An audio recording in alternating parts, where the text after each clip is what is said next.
Assalamualaikum warahmatullahi wabarakatuh. Apa kabar kalian? Semoga kalian baik-baik saja dan tetap diberikan kesehatan oleh Allah Subhanahu wa Ta'ala.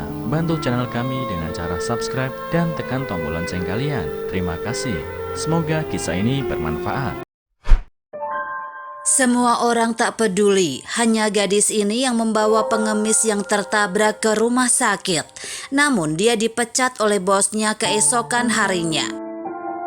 Nama saya Aya, usiaku 23 tahun dan baru lulus kuliah. Universitas tempat kuliahku juga bukan universitas yang sangat terkenal. Zaman sekarang ini semakin banyak lulusan perguruan tinggi.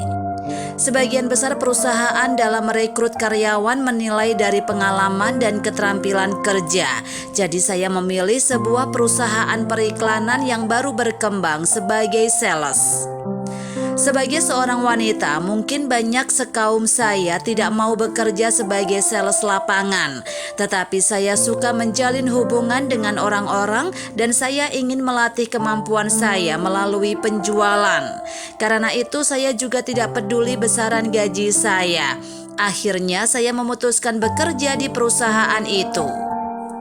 Perusahaan startup itu tidak besar, total karyawan juga kurang dari 30 orang. Saya adalah pribadi yang supel dan suka menjalin persahabatan dengan siapapun. Lagi pula, saya yang terlahir di desa juga tak takut yang namanya hidup susah. Jadi meskipun baru bekerja tapi kinerja saya sangat menonjol. Baru beberapa bulan bergabung dengan perusahaan, saya telah memenangkan beberapa penghargaan dan saya merasa masa depan saya pasti cerah.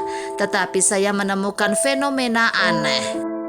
Setiap saat saya mendapatkan penghargaan, entah kenapa teman-teman kerja lainnya selalu memandang saya dengan penuh curiga atau tatapan hina. Hal ini membuat saya sangat tidak nyaman. Bahkan supervisor kami juga bersikap sinis. Bukankah seharusnya dia senang mengetahui kinerja anak buahnya sangat memuaskan? Inilah yang membuatku tidak habis pikir, tetapi saya selalu merasa lebih baik mengerjakan tugas saya sendiri. Lainnya masa bodoh lah. Namun satu hal yang terjadi kemudian benar-benar mengubah sikap saya. Pagi itu saya berangkat ke kantor dengan sepeda motor. Ketika hampir tiba di kantor, saya melihat banyak orang yang berkerumun. Entah apa yang terjadi. Saya pun ke sana dan melihat seorang pengemis ditabrak mobil. Sementara penabrak langsung kabur tidak peduli dengan pengemis itu di pinggir jalan. Orang-orang yang menonton kasakusuk tetapi tidak ada yang peduli dengan pengemis itu. Saya sendiri tanpa banyak pikir lagi segera menghubungi ambulan dan menunggu di tempat. Saat itu banyak orang membujukku untuk tidak ikut campur dengan kejadian itu. Saya hanya tersenyum dan diam saja. Setelah ambulan tiba, saya ikut mengantar pengemis itu ke rumah sakit dan membayar biaya pengobatan. Setelah itu saya kembali ke kantor. Hari itu saya sangat gembira sepanjang hari karena bisa menyelesaikan segala urusan dengan lancar. Tetapi siapa sangka keesokan paginya saat di kantor saya diberitahu bahwa saya telah dipecat. Saya tidak terima kemudian menemui personalia untuk menanyakan alasannya. Tetapi saya justru diberitahu bahwa saya telah menabrak orang lain tidak bertanggung jawab. Bos dengan terang-terangan berkata, tidak ada yang berani mempekerjakan karyawan seperti itu. Saat itu saya benar-benar tak bisa berkata apa-apa dan juga tidak ada bukti. Akhirnya dengan kesal mau tak mau harus mengurus surat pengunduran diri. Sesampainya di rumah, saya semakin dongkol ketika memikirkan hal itu. Lalu mengirim pesan pendek kepada bos untuk menjelaskan kronologinya. Dan tak disangka, setengah jam kemudian bos langsung menelpon saya. Pertama, dia minta maaf, lalu memujiku sebagai karyawan yang membanggakan perusahaan. Bos berencana mengundang media setempat untuk mewawancarai saya. Sampai di sini saya seketika tahu dengan maksud bos. Perusahaan yang baru dibangun membutuhkan reputasi. Demikian juga dengan perusahaan periklanan kami. Jadi bos memanfaatkan saya pada kesempatan itu. Saya datang ke rumah sakit pada keesokan harinya. Seperti yang dijanjikan, pengemis yang saya tolong mengucapkan terima kasih atas bantuan saya. Saya menceritakan kronologinya sambil menghadap lensa kamera. Dan terakhir saya menambahkan beberapa patah kata yang telah saya siapkan. Meskipun perusahaan kami baru membangun bisnisnya, tapi kami berprinsip melayani masyarakat. Saya percaya pimpinan kami akan bertanggung jawab penuh atas biaya pengobatan korban selama perawatan.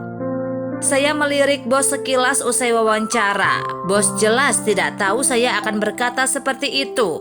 Dari wajahnya itu jelas agak terkejut dan tidak senang.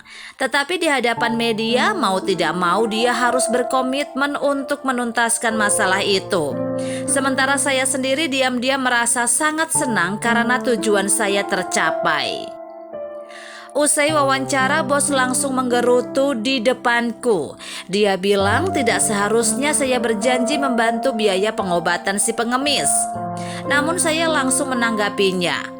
Pertama, saya bukan karyawan Anda sekarang, jadi jangan menyalahkan dan mengecam tindakan saya.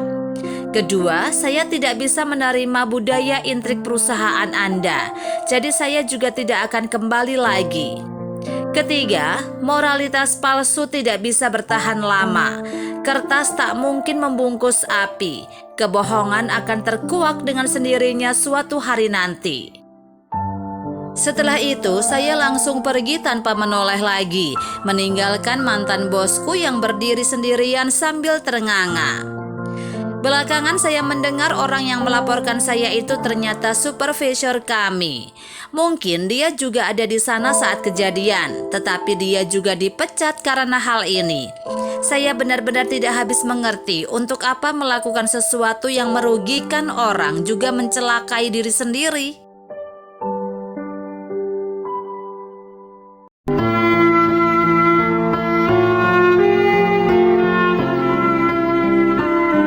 Assalamualaikum warahmatullahi wabarakatuh.